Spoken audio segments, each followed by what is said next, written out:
capítulo 12.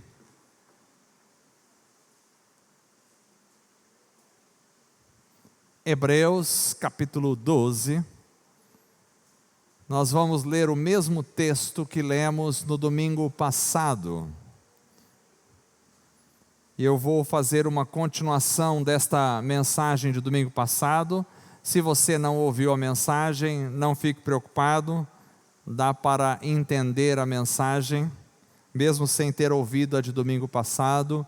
Mas eu convido você a pegar depois a mensagem de domingo passado. Se você não está no grupo do WhatsApp da igreja, pode passar aí o seu celular aí para Carla ou para o Tarcísio aí, que podem colocar o seu número ali no WhatsApp da igreja, onde a gente publica as mensagens.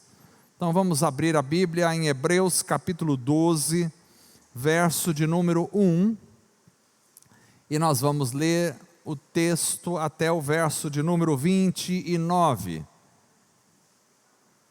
Diz assim a palavra do Senhor: portanto nós também, pois que estamos rodeados de uma tão grande nuvem de testemunhas, deixemos todo o embaraço e o pecado que tão de perto nos rodeia, e corramos com paciência a carreira que nos está proposta, olhando para Jesus, autor e consumador da fé, o qual pelo gozo que lhe estava proposto, suportou a cruz, desprezando a afronta, e assentou-se à destra do trono de Deus.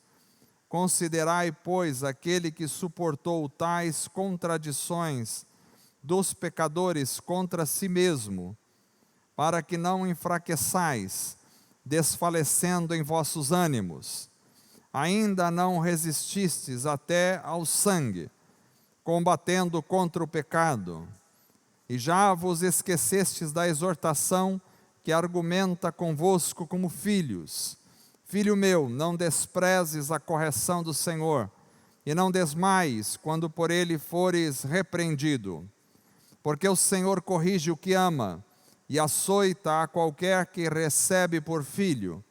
Se suportais a correção, Deus vos trata como filhos, porque que filho há a quem o pai não corrija? Mas se estais sem disciplina, da qual todos são feitos participantes, sois então bastardos e não filhos. Além do que tivemos nossos pais, segundo a carne, para nos corrigirem, e nós os reverenciamos, não nos sujeitaremos muito mais ao Pai dos Espíritos para vivermos? Porque aqueles, na verdade, por um pouco de tempo nos corrigiam, como bem lhes parecia, mas este para nosso proveito, para sermos participantes da sua santidade. E na verdade toda a correção ao presente não parece ser de gozo, senão de tristeza, mas depois produz um fruto pacífico de justiça nos exercitados por ela. Portanto, tornai a levantar as mãos cansadas e os joelhos desconjuntados, e fazei veredas direitas para os vossos pés, para que o que manqueja não se desvie inteiramente, antes seja sarado. Segui a paz com todos, e a santificação, sem a qual ninguém verá o Senhor, tendo cuidado de que ninguém se prive da graça de Deus, e de que nenhuma raiz de amargura brotando vos perturbe, e por ela muitos se contaminem. E ninguém seja devasso ou profano como Esaú, que por uma refeição vendeu o seu direito de primogenitura, porque bem sabeis que querendo ele ainda depois herdar a bênção, foi rejeitado, porque não achou lugar de arrependimento, ainda que com lágrimas o buscou. Porque não chegastes ao monte palpável, aceso em fogo, e à escuridão, e às trevas, e à tempestade, e ao sonido da trombeta, e à voz das palavras, a qual os que ouviram pediram que se lhes não falasse mais, porque não podiam suportar o que se lhes mandava. Se até um animal tocar o monte, será apedrejado, ou passado com um dardo. E tão terrível era aquela visão que Moisés disse: estou todo assombrado e tremendo. Mas chegamos ao Monte Sião, e à cidade do Deus vivo, à Jerusalém celestial e aos muitos milhares de anjos, à universal assembleia e igreja dos primogênitos, que estão inscritos nos céus, e a Deus, o juiz de todos, e aos espíritos dos justos aperfeiçoados, e a Jesus, o mediador de uma nova aliança, e ao sangue da aspersão, que fala melhor do que o de Abel. Vede que não rejeiteis ao que fala, porque se não escaparam aqueles que rejeitaram o que na terra os advertia, muito menos nós, se nos desviarmos daquele que é dos céus, a voz do qual moveu então a terra, mas agora anunciou dizendo: ainda uma vez comoverei, não só a terra, senão também o céu. E esta palavra, ainda uma vez, mostra a mudança das coisas móveis, como coisas feitas, para que as imóveis permaneçam. Por isso, tendo recebido um reino que não pode ser abalado, retenhamos a graça, pela qual sirvamos a Deus agradavelmente, com reverência e piedade, porque o nosso Deus é um fogo consumidor. Amém. Graças a Deus pela leitura desta palavra maravilhosa. Vamos orar. Queremos orar aí pela família da Cleide, que perdeu o pai recentemente, que o Espírito de Deus possa consolar e abençoar e guardar os seus corações.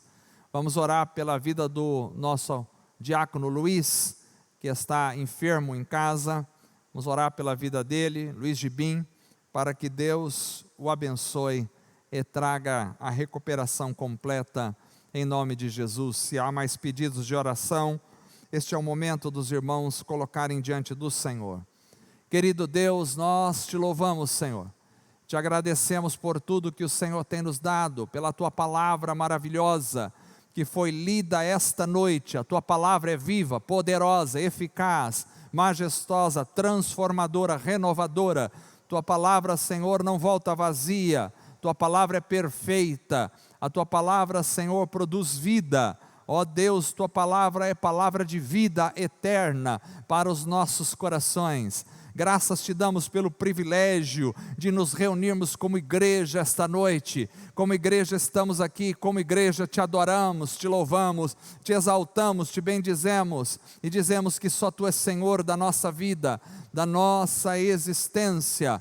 Nós viemos para te adorar, ó Deus, e para louvar o teu nome. Senhor, que cada pessoa que está neste lugar, que cada pessoa que nos acompanha pela internet, que vão ouvir esta mensagem, seja tocada pelo poder do teu Espírito Santo, pela operação do Senhor e transformação em toda a vida. Senhor amado, Senhor, pedimos a tua bênção sobre a família da irmã Cleide, que está passando por este momento de luto. Ó Deus, estenda as tuas mãos, teu Espírito é consolador, o Senhor consola, o Senhor atinge aquilo que nenhum ser humano pode atingir, o mais profundo da alma de um ser humano. Ó Deus, e tu traz o consolo necessário. Pedimos a tua bênção sobre a vida do irmão Luiz, que está em casa, ó Pai, Senhor, que está passando por esta enfermidade. Toca pelo teu Espírito Santo. O Senhor Jesus levou sobre si as nossas dores, as nossas enfermidades, e nós cremos no poder sarador, curador de Cristo Jesus. Os demais irmãos, ó Pai, que têm os seus pedidos esta noite, tu conheces, Senhor, a dificuldade de cada um, a angústia de cada um, o problema de cada um, ó Pai, os pedidos que te são feitos, como a tua palavra diz, as nossas orações sobem como incenso diante do Senhor, e nós cremos que tu és um Deus que ouve orações, tu és um Deus que responde às nossas orações. Pedimos também, ó Deus, que esta palavra, esta noite, venha falar ao nosso coração, venha, Senhor, tocar no fundo da nossa alma, venha transformar a nossa realidade mais íntima, venha cair como uma semente cai numa terra boa, que a tua palavra caia em nossos corações e transforme as nossas vidas para a honra, para a glória e para o louvor do teu nome somente. Nós te louvamos e pedimos, Senhor, que nada venha atrapalhar, Senhor, o teu povo, de ouvir a tua palavra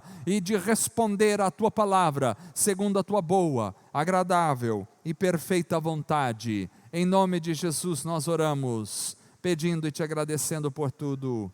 Amém, Senhor. Amém. Graças a Deus, meus irmãos. Nós estamos falando sobre o tema da santificação. E como vimos domingo passado, eu vou recapitular os pontos rapidamente de domingo passado. A santificação é importantíssima e precisamos nos deter nela com mais cuidado. E eu quero esta noite continuar falando sobre a santificação, baseada no texto que lemos, do livro de Hebreus, capítulo 12. E o verso 14 que nós lemos é o verso que serve de base para esta reflexão, porque nele há uma ordem e uma advertência. A ordem é dada: segui a paz com todos e a santificação. E a advertência é a explicação da ordem, sem a qual ninguém verá o Senhor. Então aqui nós vemos a importância da santificação. É algo que todos nós temos que seguir, é algo que todos nós temos que nos apropriar, mas é algo que todos nós também temos que lutar. Santificação. Há uma ordem para nós, e esta ordem é seguir a santificação. E vem a advertência, a explicação, sem a qual ninguém verá ao Senhor. Ninguém verá o Senhor sem a santidade. Nós vimos isso no domingo passado. Esta ordem sobre a santificação está em Hebreus, mas não só em Hebreus, nós temos outros textos bíblicos. 1 de Pedro, capítulo 1, verso 15 e verso 16, diz: mas como é santo aquele que vos chamou, sede vós também santos em toda a vossa maneira de viver, porquanto está escrito: sede santos, porque eu sou santo. Aqui na 1 de Pedro nós vemos, irmãos, uma ordem para que nós tomemos uma posição de santidade. Sede santos, é algo que está em nossa mão. Nós vimos que a santidade, ela é como uma moeda de duas faces. A primeira face da santidade é a santificação que acontece a partir da cruz de Cristo Jesus. Ninguém pode se santificar se não for pelo sangue de Jesus. O sangue de Jesus nos purifica de todo o pecado, diz a Bíblia. Por isso nós somos santificados no sangue de Jesus. Mas a partir desta santidade inicial, vem-nos a ordem para caminharmos na santidade. Por isso o texto de Pedro diz: sede santos, como é santo aquele que vos chamou. Não só Pedro, mas segundo aos Coríntios capítulo 7, verso 1, o apóstolo Paulo diz: ora, amados, pois que temos tais promessas, purifiquemo-nos de toda a imundícia da carne e do espírito, aperfeiçoando a santificação no temor do Senhor. Então aqui ele nos manda purificar. Purifiquemos, é algo que eu e você temos que fazer. Purifiquemo-nos de toda a imundícia da carne e do espírito, aperfeiçoando a santificação no temor do Senhor. Não só esse texto, mas nós temos também Tiago, capítulo 4, verso 8, que diz: chegai-vos a Deus, e Ele se chegará a vós. Alimpai as mãos, pecadores, e vós de duplo ânimo, purificai os corações. Então, tem a ação de Deus, mas também tem a ação humana no processo da santidade. Então nós começamos dizendo domingo passado, e pensando na santificação, a partir de Hebreus 12, vimos que a santificação tem a ver com a história da revelação de Deus como um todo. Ou seja, tanto o Antigo quanto o Novo Testamento trabalham a temática da santificação. E nós precisamos nos apegar a isso para entender a santificação. Mais do que isso, vimos também que a santificação tem a ver com a luta contra o pecado. Santificar-se é lutar todos os dias contra o pecado. É uma luta que eu preciso fazer, é uma luta que você precisa fazer. Todos nós temos que lutar todos os dias contra o pecado. Mais do que isso, vimos, santificação tem a ver com o seu alvo de vida, e o alvo tem que ser Cristo. Cristo é o nosso alvo de vida. Também vimos que santificação tem a ver com a correção do Senhor, ou seja, Deus corrige como um pai corrige o seu filho, assim Deus corrige os seus filhos. E por último, vimos que a santificação tem a ver com sujeição a Deus, obediência a Deus.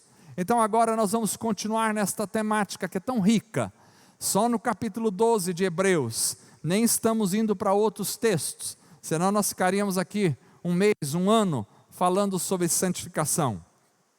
Mas ainda no capítulo 12 de Hebreus, vamos continuar dizendo que além de tudo isso, santificação tem a ver com ânimo e resistência. Ânimo e resistência. Veja o verso 12, portanto, tornai a levantar as mãos cansadas e os joelhos desconjuntados, e fazei veredas direitas para os vossos pés, para que o que manqueja não se desvie inteiramente, antes seja sarado. Levantai ou tornai a levantar as mãos cansadas e os joelhos desconjuntados. Irmãos, é importante pensarmos que o ânimo, a resistência, é algo que nós precisamos empenhar-nos para que a santificação ocorra na nossa vida. Eu penso que nós vivemos numa geração de pessoas desanimadas. No geral, nós vivemos uma geração de jovens, de adolescentes já estressados e cansados. Eu acho que a nossa geração é tão corrida, a nossa geração oferece tantas oportunidades, a nossa geração é um emaranhado de coisas, que de repente tornou todo mundo estressado e cansado. É difícil você ver uma pessoa que não está cansada, é difícil você encontrar com alguém que não diga, estou cansado, estou estressado, estou desanimado.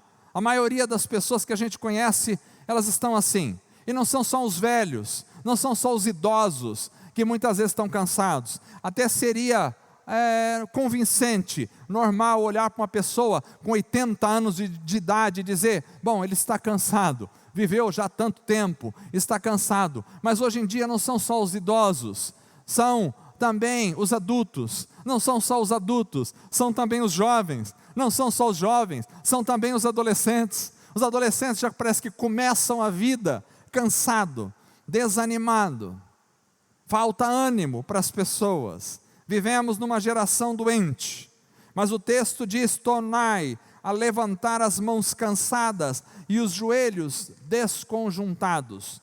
Ou seja, se você lembra dos versos anteriores, nós lemos num dos versos que fala sobre o ânimo, não percam o ânimo. Ou seja, santidade tem a ver com garra, tem a ver com resistência, tem a ver com força, tem a ver com ânimo, tem a ver com disposição. É preciso disposição, é preciso ânimo para lutarmos contra o pecado, é preciso ânimo para vivermos para Deus, é preciso ânimo para tirarmos de nós aquilo que impede a nossa caminhada cristã, é preciso ânimo para lutarmos, precisamos de ânimo. Crente não pode ser desanimado. Eu não entendo, crente, é claro que às vezes, em algum momento da nossa vida, por algum período, por uma semana, por um dia, às vezes, por uma situação pontual na nossa vida, nós podemos sim ficar desanimados em algum momento. Acontece comigo, acontece com todos nós. Nós podemos cair num desânimo às vezes, por algum momento da nossa vida, mas isso não pode se perpetuar na nossa existência. Isso não pode fazer parte da nossa caminhada de vida. Nós podemos estar desanimados, mas não podemos ser desanimados. Nós podemos estar cansados, mas não podemos ser cansados, porque os que esperam no Senhor renovam as suas forças como a águia. Os que esperam no Senhor correm e não cansam. Os que esperam no Senhor estão sempre com ânimo fortalecido. Então, se esperamos nas coisas deste mundo, vem o desânimo na nossa vida. Se esperarmos na política do Brasil, com certeza ficaremos desanimados. Se esperarmos pelos grandes homens deste mundo, com certeza ficaremos desanimados. Mas a nossa esperança não está nesta terra, a nossa esperança está em Cristo Jesus. Por isso, santidade tem a ver com recobrar de ânimos. Levantai, levantai, tornai a levantar as mãos cansadas e os joelhos desconjuntados. Me parece que esse texto nos chama para nos agarrarmos a nós mesmos e nos levantarmos. Ninguém pode viver deitado numa cama. Ninguém pode viver uma vida cabisbaixo, jogado numa cama. Ninguém pode. Se você está doente por um período, é compreensível. Mas daqui a pouco você precisa se agarrar a si mesmo. A Bíblia tem a ver com este se agarrar, né? Você se toma a si mesmo. Me parece que é assim que é retratado o domínio próprio como um fruto do Espírito. Domínio próprio significa dominar-se a si mesmo, agarrar-se a si mesmo, tomar-se a si mesmo. Então, nós não podemos nos ceder ao desânimo. Temos que levantar a cabeça, temos que levantar ainda a vida. Se Deus te conserva com vida ainda hoje, não é para você ficar deitado num quarto escuro, fechado, desanimado, morrendo. Se Deus te conserva com vida hoje, é para você levantar. A Bíblia diz que os velhos na sua velhice ainda darão frutos. Não diz que os velhos ficarão jogados num canto, morrendo. Diz que os velhos na sua velhice darão frutos, e aqueles que esperam no Senhor são como as árvores plantadas junto a ribeiros de fontes, que extraem a sua água, que tem vitalidade, que tem vivacidade. Eu acho que nós precisamos largar o desânimo. Santificação tem a ver com ânimo, com resistência, com força. Não é fácil lutar contra o pecado. Não é fácil lutar contra uma situação que às vezes está dentro de mim, está dentro do meu coração, mas eu tenho que me dominar neste aspecto. Eu tenho que deixar que o Espírito de Deus me fortaleça para eu me dominar, dizer: eu não quero ficar assim, não vou ficar assim, não vou ser assim, não vou continuar assim, não vou continuar. Tem gente dominada pelas circunstâncias da vida, mas a força está em Deus, e se você tiver Deus, Deus vai te fortalecer, mas você precisa dar o seu passo. Deus falou para Josué: tem bom ânimo, levanta, vai lá, possui a terra. Deus não pegou ele no colo e levou para possuir a terra. Deus não mandou os anjos segurarem na mão de Josué e arrastá-lo para que ele pudesse possuir a terra. Não, tem bom ânimo, levanta, vai em frente e você vai possuir a terra. Quando Moisés parou de frente do Mar Vermelho, Deus disse: Moisés, porque clama a mim? Vai andando, vai andando. Ou seja, tem ânimo, vai caminhando e as coisas vão acontecer. Então, irmãos, crente é aquele que tem ânimo, é aquele que se esforça. Nós não podemos ser cansados, não podemos ser mortos-vivos, não podemos ser desanimados, não podemos andar na vida morrendo. Santificação tem a ver com força, com luta. Mais do que isso, santificação também tem a ver com comportamento correto entre os irmãos. Comportamento entre os irmãos. Santidade tem a ver com isso. Comportamento entre os irmãos. O verso, hoje nós não estamos tendo a projeção aí, né? Não estamos conseguindo projetar porque o Rodolfo viajou, mas nós perdoamos o Rodolfo em nome de Jesus.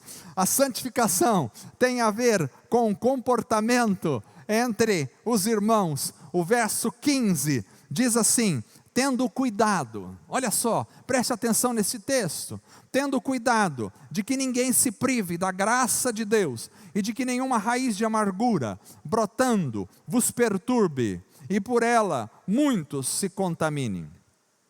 Interessante esse texto. raiz de amargura. Muitas vezes a gente, já falei sobre esse texto e já entendi esse texto como sendo um coração que de repente se amargura por alguma circunstância, azeda por alguma circunstância. Essa pode até ser aplicado a esse texto, talvez, esse tipo de coisa. Mas quando você observa em Deuteronômio, capítulo 29, verso 17 e 18, me parece clarear o que ele quer dizer com raiz de amargura. Eu vou ler para vocês, Deuteronômio 29, 17 e 18, diz assim: e viste as suas abominações, os seus ídolos, o pau e a pedra, a prata e o ouro que havia entre eles, para que entre vós não haja homem, nem mulher, nem família, nem tribo, cujo coração hoje se desvie do Senhor nosso Deus, para que vá servir aos deuses destas nações, para que entre vós não haja raiz que dê veneno e fel. Me parece que o livro de Hebreus está fazendo uma ligação com o texto de Deuteronômio. Ou seja, o que Deus chama aqui, raiz de fel, amarga e veneno. O que é que Deus chama? Não é um coração amargurado, entristecido, que se entristeceu e por isso é raiz de amargura. Não, é um coração aqui no texto que se desviou do Senhor. Que se desviou do Senhor. Deus está falando do povo de Israel, e diz assim: vocês olham bem os ídolos das nações, pau, pedra, madeira, tomem cuidado, para que vocês não se desviem deles, e desviem do Senhor, e vá para eles, e aí construa uma raiz de amargura entre o povo, uma raiz de fel, de veneno, que vai contaminar as pessoas. Então esse texto, raiz de amargura pode ser um comportamento de um irmão pecaminoso. Raiz de amargura pode ser alguém dentro da igreja que começa a ter um comportamento pecaminoso e que de repente aquilo se torna conhecido dos irmãos e não se trata aquele comportamento, e daqui a pouco aquele comportamento começa a contaminar outras pessoas. Isso é raiz de amargura. É alguém que de repente começa a falar mal dos outros, por exemplo, começa a murmurar, começa a falar contra Deus, ou começa a falar contra um irmão, ou começa a falar contra a liderança da igreja, e aí ele começa a fofocar, e de repente lá não está só com ele está falando para o irmão, e daqui a pouco começa a falar para outro irmão, e vai surgindo uma raiz de fel, uma raiz amarga, uma raiz de amargura entre a igreja, e essa raiz vai contaminando outras pessoas. É um irmão que começa a ter uma prática pecaminosa, e daqui a pouco os outros veem essa prática pecaminosa, e ela não é corrigida, e de repente os outros começam a dizer: mas se ele pode fazer, eu também posso, e aí começa a contaminar a igreja com essa prática pecaminosa, seja ela de qual nível for, financeiro, sexual, seja ela de qual nível for, o pecado, ele pode se tornar uma raiz de amargura entre a igreja. Então, irmãos, santidade tem a ver com comportamento entre os irmãos. Como é que eu me comporto entre os irmãos? Se eu vou me conversar com o irmão, se eu vou me reunir com o irmão, qual é o meu comportamento? O meu comportamento é um comportamento que vai, quando vos reunis, um tem salmo, cânticos, hinos espirituais, falando entre vós em salmos, hinos e cânticos espirituais. Esse deve ser o nosso comportamento. Quando a gente se reúne, é para falar entre nós em salmos, é para conversar da palavra de Deus, é para falar em cânticos, é para falar em hinos espirituais, não é para se reunir, para falar: sabia que a fulana estava falando isso aqui, não? Você viu que o outro lá, você viu que o pastor, viu que o presbítero, o diácono, você viu que aquele lá é... Essa não é o nosso comportamento. Santidade tem a ver com a forma com que eu me comporto em meio ao grupo. Como eu me comporto em relação aos irmãos? Quando estou com os irmãos, qual é a minha atitude? E se alguém vem falar mal de algum irmão para você, qual deve ser a sua atitude? Tem gente que é assim, se alguém vem falar mal para ele, ele joga mais lenha na fogueira. Ah, você nem sabe da outra que ele também falou. Fiquei sabendo também de mais uma que eu vou te contar aqui. Vou aumentar aqui o seu conhecimento. Tem uma série de conhecimentos inúteis que a gente não precisa saber. A gente não precisa saber do que estão falando, se não estão falando, coisas ruins. Nós precisamos saber de Cristo. Paulo diz, quando estive entre vós, não quis saber outra coisa, a não ser Cristo e Ele crucificado. Então nós não estamos aqui para nos reunir, para falar besteiras. Nós não estamos aqui para nos reunir, para contaminar o outro. Eu sempre fico pensando, quando eu chego perto do meu irmão, e quando eu saio de perto dele, eu deixei ele melhor ou pior? O meu encontro com meu irmão, fez com que ele ficasse melhor ou pior? Quando eu fui para casa, será que eu me tornei melhor ou me tornei pior daquele encontro? Se eu me tornei pior, uma raiz de amargura está instalada e me contaminou. O fel me contaminou. Então precisamos perceber qual é o nosso comportamento entre irmãos. Santidade não é só ficar orando dentro de casa e achar que é só a sua relação com Deus e não tem nada a ver com os irmãos. Santidade tem a ver com os irmãos. Tem a ver com a forma com que eu me relaciono com a igreja, para que não haja amargura, para que não haja uma raiz de amargura. Além disso, santidade também tem a ver com escolhas. Santidade tem a ver com escolhas. Então nós vimos aqui que a santificação tem a ver com ânimo e resistência, que a santificação tem a ver com comportamento entre os irmãos, mas a santificação também tem a ver com escolhas. Escolhas que eu faço na minha vida. E ele mostra isso no verso 16 e no verso 17. Preste atenção, ele está falando isso para a igreja. Ele diz, e ninguém seja devasso ou profano, como Esaú, que por uma refeição vendeu o seu direito de primogenitura, porque bem sabeis que, querendo ele ainda depois herdar a bênção, foi rejeitado, porque não achou lugar de arrependimento, ainda que com lágrimas o buscou. Escolhas. Ele cita novamente o Antigo Testamento. Vocês sabem a história de Esaú e Jacó. Jacó era não o primogênito, mas ele queria o direito de primogenitura. Esaú era o primogênito.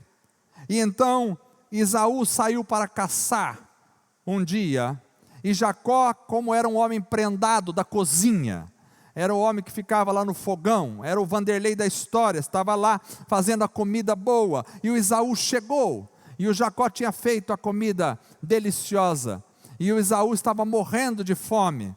Como vocês conhecem o texto, né? O Esaú disse, me dá um pouco do seu prato de lentilhas. Sei lá como é que era esse prato, esse guisado de lentilhas. Eu não sou muito chegado, gosto de lentilha, mas não sou tão chegado assim em lentilha. Mas deveria ser o prato preferido de Esaú, lentilhas. Ele me dá um pouco desse prato. E o Jacó disse, eu vou te dar, se você me vender a sua primogenitura. O direito de primogenitura.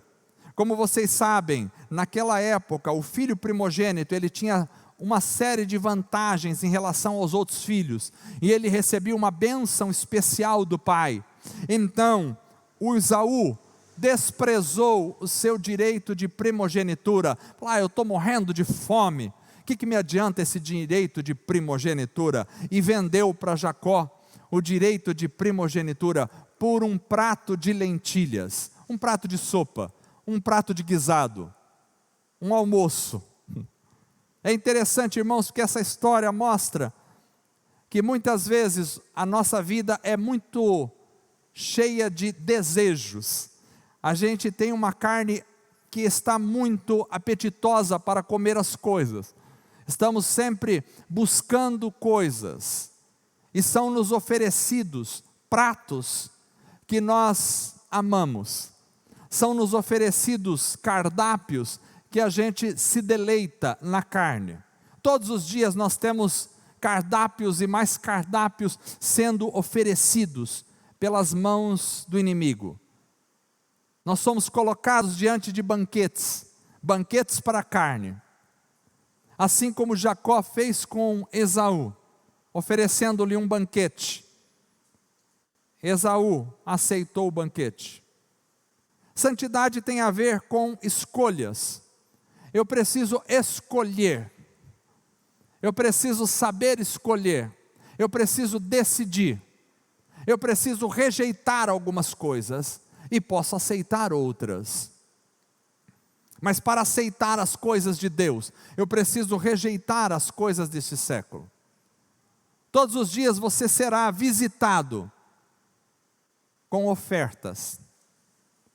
Ofertas que você, se aceitar, vai acontecer como Esaú, perder o direito da bênção de Deus.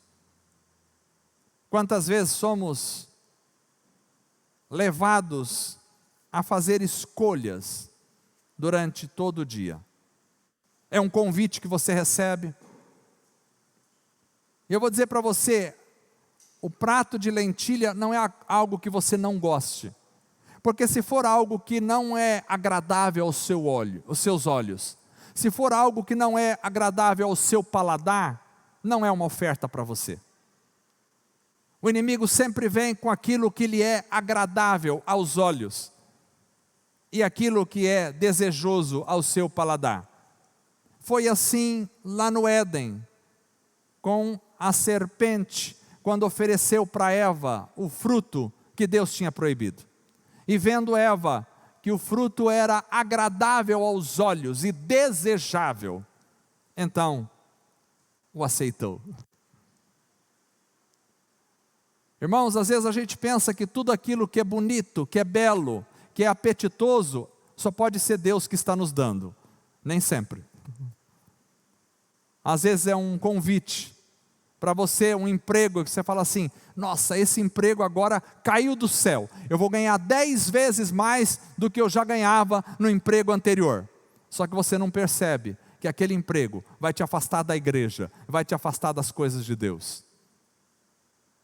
Às vezes é uma pessoa que aparece na tua vida, daquele tipo que você acha maravilhosa e diz, meu Deus, só pode ter sido enviado por um anjo de Deus, apareceu um anjo de Deus na minha vida. Cuidado, a Bíblia diz que Satanás se transforma, se transfigura em anjo de luz.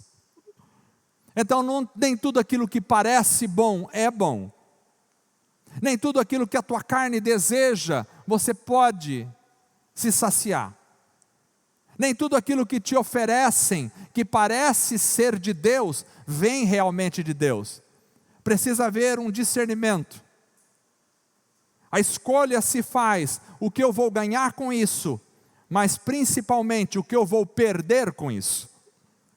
O que eu vou perder com isso. Não é tanto o que você vai ganhar, mas muito mais o que você vai perder.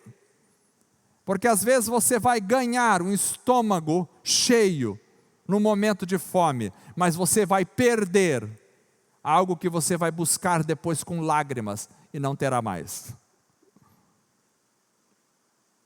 Quantos pregadores perderam a bênção de Deus por um prato de lentilhas? Caíram no adultério, foram pegos em um roubo, ou coisa desse tipo. Quantas pessoas perderam a bênção de Deus por uma escolha errada? Vou dizer uma coisa, você pode até estar com fome, mas se não é uma oferta de Deus para a tua vida, se não é uma oferta que negocie a bênção de Deus na tua vida, não aceite. Não aceite de forma alguma. Se é uma oferta que vai fazer você negociar a bênção de Deus na tua vida, não aceite. Você pode estar com fome, mas se você percebe que aquilo não vem de Deus, que aquilo vai fazer você perder algo de Deus que você tem na tua vida, rejeite em nome de Jesus. Mas eu vou ficar com fome. É melhor ficar com fome do que perder a bênção de Deus. Quando Jesus estava no deserto, o diabo apareceu para ele, e Jesus estava com fome. E o diabo disse, bom, transforma essas pedras em pães. mas não vinha essa proposta de Deus. E Jesus preferiu ficar com fome do que receber a oferta de Satanás. É preferível ficar com fome na vida do que aceitar a oferta errada. E quando Jesus rejeitou a oferta de Satanás e venceu a tentação, a Bíblia diz que os anjos vieram e o serviram. Deus sempre recompensa você depois. A escolha certa precisa ser feita. Santificação tem a ver com escolhas. Eu preciso escolher. Escolher entre a bênção de Deus e perder a bênção de Deus. Santificação não só tem a ver com escolhas, mas também a santificação tem a ver com a nossa posição em Cristo Jesus. Isto fala daquilo que Cristo fez por nós. O texto diz: porque não chegastes ao monte palpável, aceso em fogo, e a escuridão e as trevas e a tempestade. Aqui ele está falando da antiga aliança. Quando Moisés subiu no monte Sinai, então o povo viu o monte fumegando em chamas, e havia trevas, e havia um barulho ensurdecedor, e havia tremor no povo, e ele diz: e ao sonido da trombeta, e a voz das palavras, a qual os que ouviram pediram que se lhes não falasse mais, porque não podiam suportar o que se lhes mandava. Se até um animal tocar no monte será apedrejado, ou passado com dardo. Deus tinha falado: ninguém pode chegar no monte. Então havia toda aquela visão aterrorizante, e era tão terrível a visão, diz o texto, que Moisés disse: estou assombrado e tremendo. Ele diz: nós não chegamos neste ponto, porque este ponto é o ponto da antiga aliança. Agora ele vai falar da nova aliança. Ele diz: mas chegastes ao monte Sião, à cidade do Deus vivo, a Jerusalém celestial, aos muitos milhares de anjos. Olha a nossa posição. A nossa posição não é a posição em que estava Israel na antiga aliança, que via um monte fumegando, que tinha temor, que tinha uma presença mais aterrorizante naquele momento. Não, a nossa posição é mais elevada que a posição da primeira aliança, é a posição em Cristo Jesus, porque chegamos ao monte Sião, a cidade de Deus, a Jerusalém celestial, aos milhares de anjos, à universal assembleia, à igreja dos primogênitos. Ou seja, nós pertencemos à igreja dos primogênitos, que estão escritos no céu, e a Deus, o juiz de todos, e aos espíritos dos santos aperfeiçoados, e a Jesus, o mediador de uma nova aliança, e ao sangue da aspersão, que fala melhor do que o de Abel. Então aqui nós temos dois pactos, duas alianças. A primeira aliança é a aliança mosaica, onde Deus deu a lei para o povo de Israel. E o texto de Hebreus diz: nós não estamos nesta posição. A nossa posição não é a posição da lei, não é a posição do faça isso, senão morrerás, não faça aquilo, senão morrerás. Não é essa a nossa posição. A nossa posição é a da nova aliança, ou seja, nós temos o céu, temos a salvação a partir daquilo que Cristo fez por nós na cruz do Calvário. Então somos santificados a partir do sangue de Jesus, a nossa posição em Cristo. Santificação tem a ver com a nova aliança, tem a ver com aquilo que Jesus fez por nós na cruz do Calvário. Santificação tem a ver com a posição do cristão. Você é santo em Jesus. Você tem a sua parte para fazer na santificação, mas você não pode fazer a sua parte se não estiver primeiro santificado a partir da cruz, da nova aliança. Por isso ele fala da nossa posição privilegiada. Irmãos, a nossa posição não é a posição terrena, é uma posição celestial. A igreja tem um posicionamento celestial, e isso deveria encher de alegria o nosso coração, deveria encher de gozo a nossa alma. Nós temos um posicionamento elevado em Cristo, nós nos achegamos à Jerusalém celestial.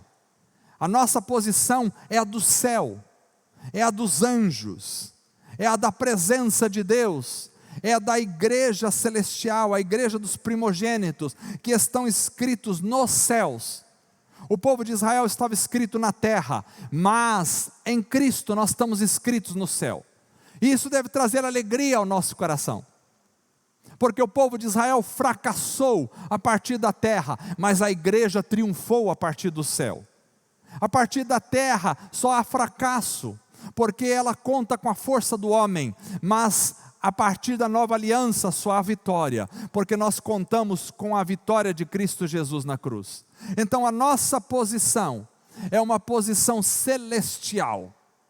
Por que nós fazemos ou deixamos de fazer algumas coisas? Não é porque nós temos uma regra aqui na terra, faça ou não faça. Nós fazemos ou deixamos de fazer alguma coisa porque o nosso nome está escrito no livro da vida do Cordeiro.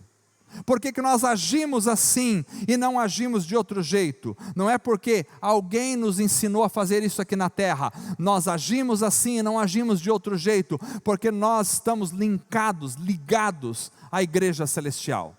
Então a posição da igreja é celestial. A igreja não é algo terreno, a igreja é celestial. É por isso que o nosso coração está no céu, é por isso que os nossos objetivos estão no céu, é por isso que nós nos deleitamos nas coisas do alto, é por isso que nós pensamos nas coisas que são de cima. A igreja não é terrena, ela está na terra, mas ela é celestial. Nós nos achegamos a Jerusalém celestial. Quando Deus formou o povo de Israel era terreno, mas quando Jesus fundou a igreja é celestial. Há uma grande diferença entre o terreno e o celestial. O terreno se baseia na força da terra, o terreno se baseia na força do homem, o terreno constrói toda a sua potencialidade a partir dos seus esforços próprios da terra. Mas o celestial constrói os seus esforços a partir daquele que é celestial, Cristo Jesus. Então, a igreja tem uma posição celestial. Nós podemos ajuntar um monte de gente aqui, mas isso ainda não é igreja. Igrejas são os lavados no sangue do Cordeiro, que se alimentam daquilo que vem de cima. Por isso Jesus disse, não só de pão, nem só de pão viverá o homem, mas de toda a palavra que procede da boca de Deus. A igreja se alimenta do celestial.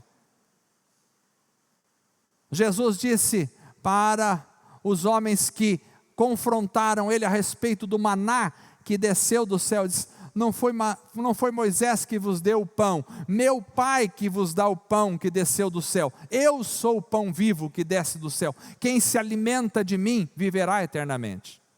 Então a igreja se alimenta daquilo que é do céu. O povo de Israel se alimentava daquilo que era da terra, e por isso tinha um tempo determinado para acabar. Mas a igreja se alimenta daquilo que é eterno, por isso a nossa aliança é eterna com Deus. Então veja, irmãos, a natureza da igreja é celestial. Ninguém pode fazer parte da igreja se não for transformado a partir do céu. Ninguém pode viver a santidade da igreja se não receber a santidade a partir do céu. Ninguém pode se comportar como um servo de Deus se não receber do céu a presença do Espírito Santo.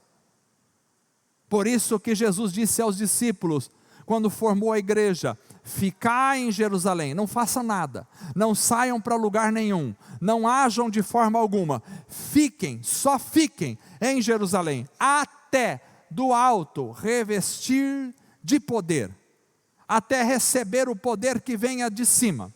Então a igreja estava formada, mas ela não podia fazer nada, porque ela é celestial, ela precisava do poder do alto. Se a igreja fosse terrena, simplesmente, Jesus diria, pode ir fazendo o que tem que fazer. Mas ele disse, não façam nada. Fiquem em Jerusalém, até que do alto sejais revestidos de poder. Assim a igreja precisa do revestimento do alto. Essa é a nossa força, esta é a nossa santificação. A santidade da igreja vem de cima, porque a igreja é do alto e não de baixo. Então nós só podemos ser igreja realmente se formos cheios daquilo que desce de cima. Só podemos ser igreja realmente, não é batizando uma pessoa que a gente transforma ela em igreja. Não é dizendo para uma pessoa: aceita Jesus como meu Salvador, aceito, pronto, você já é igreja. Muitas vezes no passado nós pensávamos que era assim, fazíamos um apelo, quem quer aceitar Jesus? Tudo bem, isso pode ser até feito, mas não é o fato da pessoa dizer, eu aceito Jesus, que ela se transformou em igreja. Não é pegando uma pessoa e pondo nas águas, e levantando das águas. É importante o batismo nas águas, é importante, o mandamento do Senhor, mas não é assim que a pessoa se transforma em igreja. Ela pode ser batizada nas águas, ela pode dar o seu dízimo aqui, ela pode ler a Bíblia, ela pode cantar, ela pode participar dos cultos de domingo à noite, e mesmo assim não ser igreja. Porque para ser igreja, ela precisa receber do alto. Ela precisa ser tocada por aquilo que vem do alto. Ela precisa se alimentar do alto. Ela precisa se fortalecer daquilo que vem do alto. Ela precisa amar o que vem de cima. Ela precisa se alimentar de cima. Ela precisa se moldar aquilo que é de cima. Isso é igreja. Igreja é ser transformado por aquilo que vem do alto. Ficar em Jerusalém, até que do alto sejais revestidos de poder. Penúltimo lugar, santificação também tem a ver com permanência. Permanecer. Verso 25 em diante diz, vede que não rejeiteis ao que fala, porque se não escaparam, veja que é uma advertência muito séria. Muito séria essa advertência. Se não escaparam aqueles que rejeitaram o que na terra os advertia. Veja que a igreja é do alto. Muito menos nós, se nos desviarmos daquele que é dos céus. Ele faz uma comparação com Israel, que era da terra o que os advertia, e eles não escaparam, porque se desviaram daquilo que foi advertido, que era da terra. Agora ele diz, como é que nós vamos escapar, se nos desviarmos daquele que é dos céus? A voz do qual moveu então a terra, mas agora anunciou dizendo, ainda uma vez, comoverei não só a terra, senão também o céu. Aqui ele faz uma comparação, com Deus movendo a terra, no monte Sinai, quando o monte chacoalhava e movia, ele diz, mas esse mesmo Deus disse que Ele vai mover não só a terra, Ele vai transformar essa terra e vai transformar todas as realidades celestiais. E continua dizendo o verso 27, e esta palavra ainda uma vez mostra a mudança das coisas móveis, como coisas feitas para que as imóveis permaneçam. Por isso, tendo recebido um reino que não pode ser abalado, retenhamos. Eu fui olhar no original essa palavra, porque esse verso está traduzido diferente na NVI. Se você tem a NVI aí, está traduzido diferente. Eu fui olhar no original, e no original é, seguremos, retenhamos a graça. Retenhamos a graça, seguremos a graça, pela qual servamos a Deus, agradavelmente, com reverência e piedade. Então veja aqui, o autor diz que nós não podemos rejeitar ao que fala. O autor diz aqui que eles não escaparam quando rejeitaram ao que falava da terra, que era Moisés. Ele diz, nós também não escaparemos se nos desviarmos daquele que é dos céus. Ou seja, santidade tem a ver com permanência. Você recebeu a graça e agora precisa permanecer. Precisa reter a graça. Olha o verso 28, retenhamos, seguremos a graça. Você precisa reter aquilo, você precisa segurar, precisa permanecer. Perseverai, quem permanecer até o fim será salvo. É importante reter, permanecer.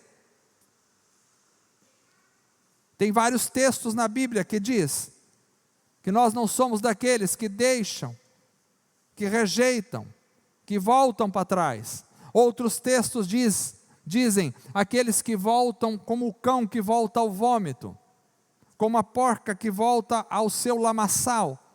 Alguns voltam, alguns retornam, mas nós precisamos permanecer, permanecer na palavra, permanecer em Cristo Jesus, permanecer na graça, permanecer na confiança, permanecer na fé, permanecer sem desanimar, permanência. Isso é um assunto muito sério. Quantas pessoas começam bem, mas não permanecem? Eu já tenho mais de 40 anos de crente, de igreja. Convivi com a igreja há mais de 40 anos já. Eu já vi muita gente chegar, muita gente começar muito bem, muita gente feliz da vida, mas não permaneceram na palavra, não permaneceram naquilo que receberam, não permaneceram naquilo que tocaram, não permaneceram naquilo que viram. A palavra esta noite para nós é: preciso permanecer. Há uma grande força para nos desviar do caminho.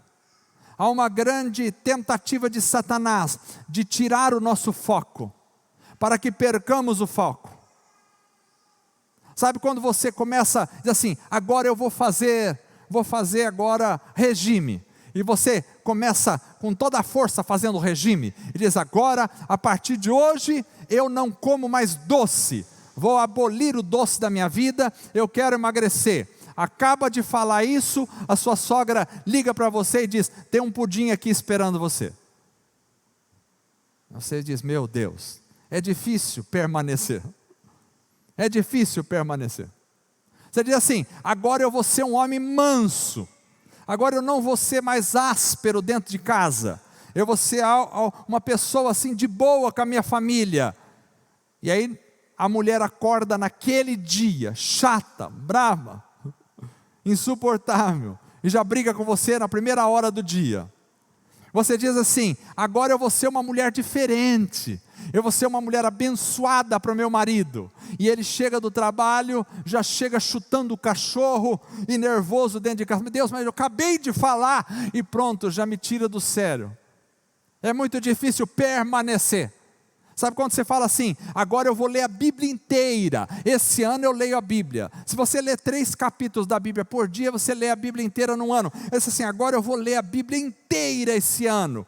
E aí você começa a ler Gênesis, feliz da vida, firme. Gênesis, uma bênção. Êxodo, legal. Levítico, meu Deus. Números, Deuteronômio. Parei. É difícil permanecer. É difícil permanecer. Você diz: eu vou fazer exercício todos os dias. Academia. Segunda-feira você está lá. 200 quilos levantando. Terça-feira, 150 quilos. Quarta-feira, 100 quilos. Quinta-feira, 10 quilos. Sexta-feira, em casa descansando. Sábado em casa, domingo em casa, segunda em casa, terça em casa, quarta em casa.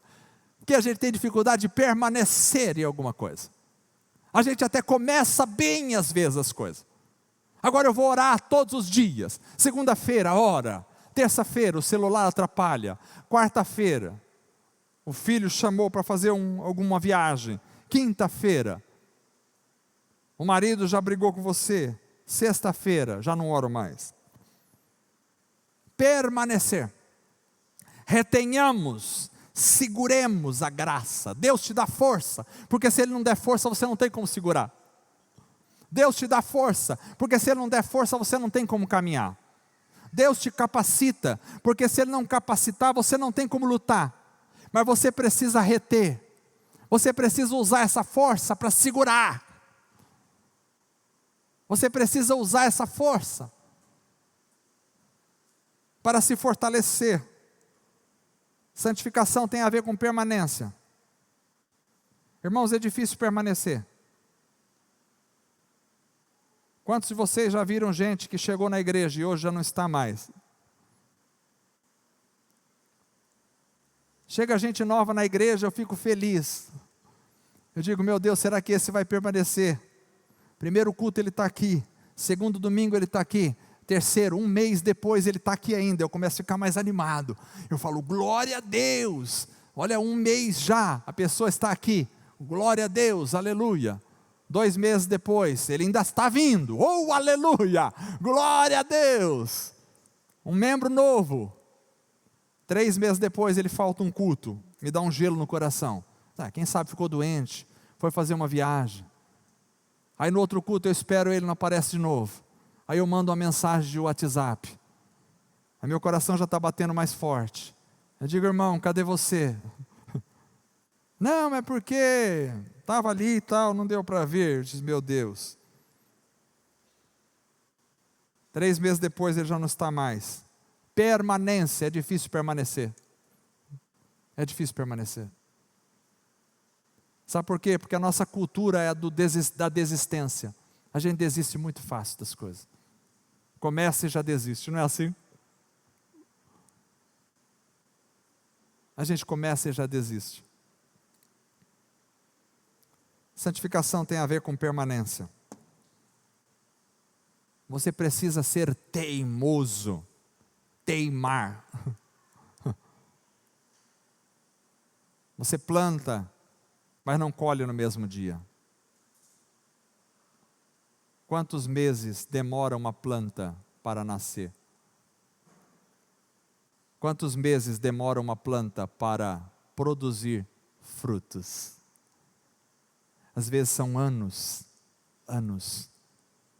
investindo, anos regando, anos cuidando, para lá na frente você poder provar dos frutos.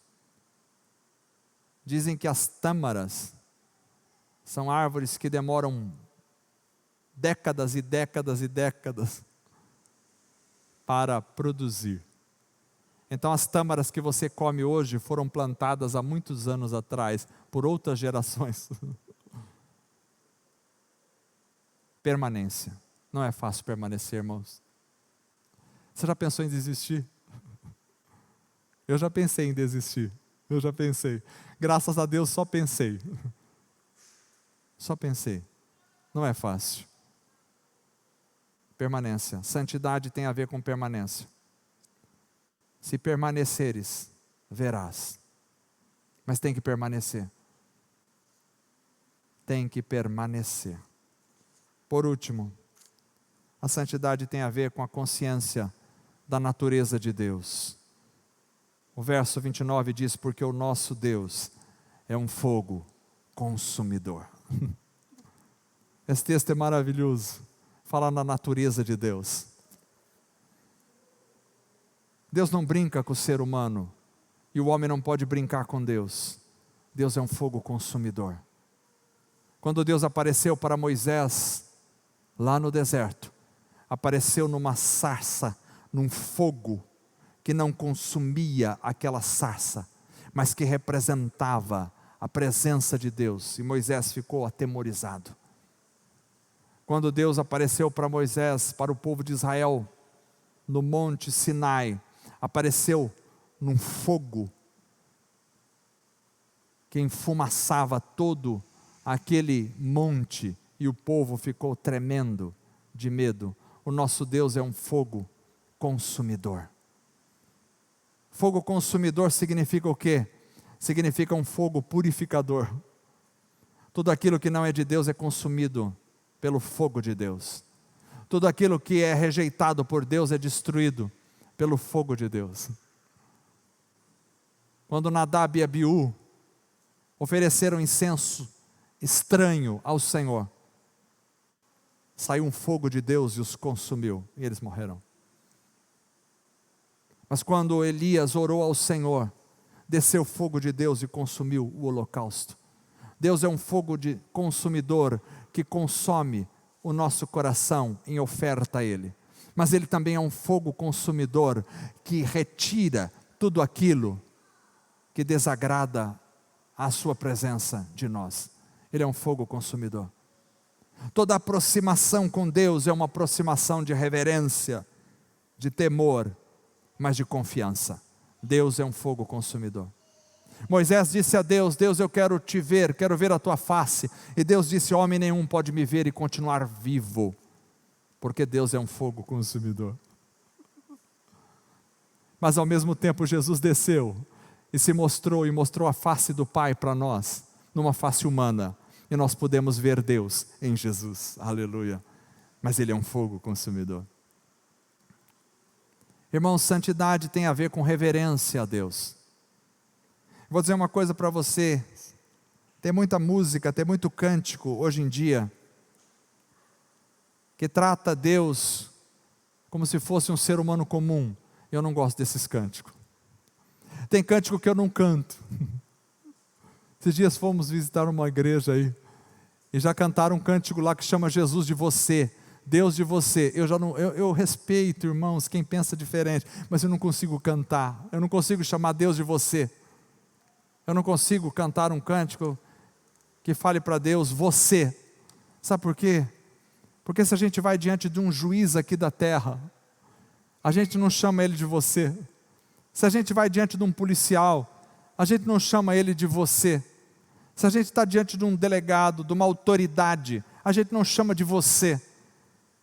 Deus é um fogo consumidor.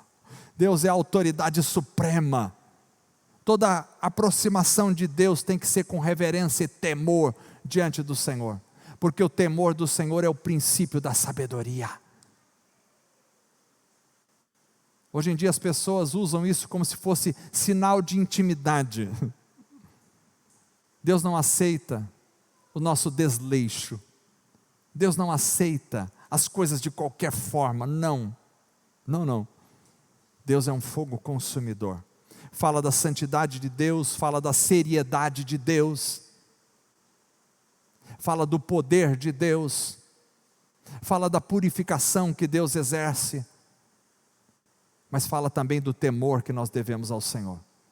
O nosso Deus é um fogo consumidor. Um dia eu vou fazer uma mensagem, já me deu outra ideia de fazer uma mensagem sobre isso. O Deus que é um fogo consumidor. Santidade tem a ver com essa consciência da natureza de Deus, e reverência e temor. Então, irmãos, aqui nós temos 11 pontos entre domingo passado e esse domingo, que nos ensinam só em Hebreus capítulo 12, o que é santidade. Segui a paz com todos, e a santificação, sem a qual ninguém verá o Senhor. Santidade tem a ver com ânimo e resistência. Santidade tem a ver com comportamento entre os irmãos. Tem a ver com a escolha que eu faço. Tem a ver com a minha posição em Cristo. Tem a ver com a permanência no Senhor. E tem a ver com a consciência da natureza de Deus. Vamos ficar em pé para orarmos ao Senhor.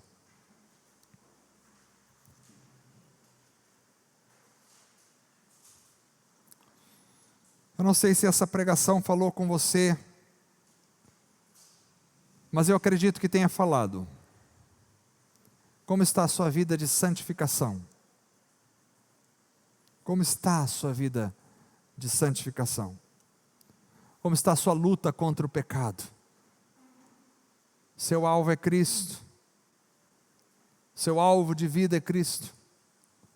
Você tem recebido correção do Senhor como um filho? Tem se sujeitado em obediência? Tem às vezes desanimado? Tem de ânimo? Se revista do ânimo do Senhor. Resista. Tenha um bom comportamento entre os irmãos. Escolha o caminho certo sempre. Pense naquilo que você vai perder e não naquilo que você vai simplesmente ganhar momentaneamente. Pense na sua posição em Cristo. Permaneça. Não desanime. Não desvie. Não fuja do alvo. Saiba que Deus é um fogo consumidor. Um fogo consumidor. Isso tem que trazer temor e tremor ao meu coração e ao seu coração. Vamos orar.